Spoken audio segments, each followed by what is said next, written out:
Okay, so this video is going to be on the topic of discretion and INTJs, both male and female.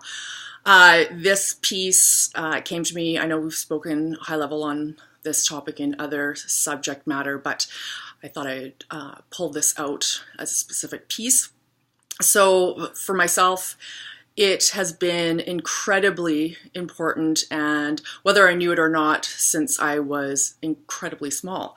And an example of that would be I would have conversations with my younger brother who, like most, 90% of the time, we did not get along. But when we had these conversations, we knew that whatever conversation was being discussed, that all that information would be kept in the vault. So back then, it would be the whole mindset that we would keep it from our parents, no matter how much you could use that to leverage against the other person. But there was that safety in knowing that no matter what, you had someone that respected what you are putting out there and able to keep that with themselves and not feel the need to share it with others for their advantage. This comes to, I think it's heavily influenced by the fact that my mother has a propensity to overshare things that are not hers to share. So I'm saying that the nice way, but technically it is gossip in various measures. So again, from a very early age, my spidey senses felt that that wasn't something that was jiving with me when she would share things about friends or others that were most likely private, that were shared with her. And I developed in me that immediate association that if anyone is someone who is sharing something that is confident or in confidence with yourself, then chances are they will be taking that information and sharing it with others. And it, again, did not fit with my INTJ, which I didn't know at the time. So an example of that one is my mother also would breach privacy. So going into my journals and using excuses saying that she was worried about me in some capacity. And I found that very difficult, again, the excuse thing, that to defend something that goes against my ethics. Because for years, I always knew since I was young that she had a journal, and I would never even have the concept of attempting to go and look at it. First of all, it's not mine, so I'm not going to go and look at it. It is private, and you don't even have that interest because it's their domain. So again, just looking quickly at my notes so I can remember some of this stuff. So I guess with this piece, I've noticed as I've gotten older, you strengthen that knowledge of who is discrete and who are not. And I don't know about other INTJs, but you get almost a gut sense when you're around kindred spirits with that.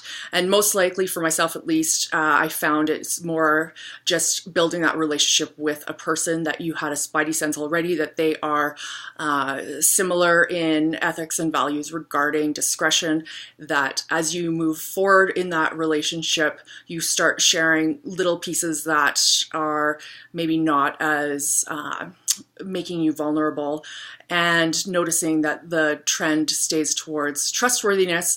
And so then you're able to build that strong framework where both sides can share and know that it is safe.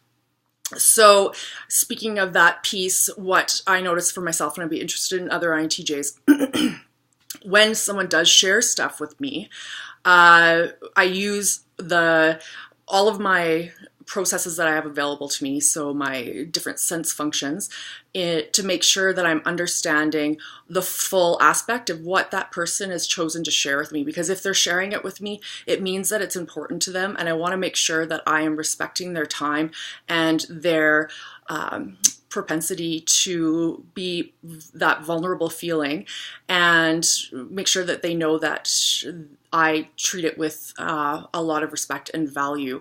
So once I take that in, for myself, I haven't really analyzed this piece internally, other than what I notice is that once we've had the conversation, it just goes into basically a file folder in my brain for that individual. It doesn't color that individual. It doesn't change my perceptions of the individual, but I remember that, so then if it does come up again that they need more support on it, that I am able to pull that out and they know that they have been heard initially.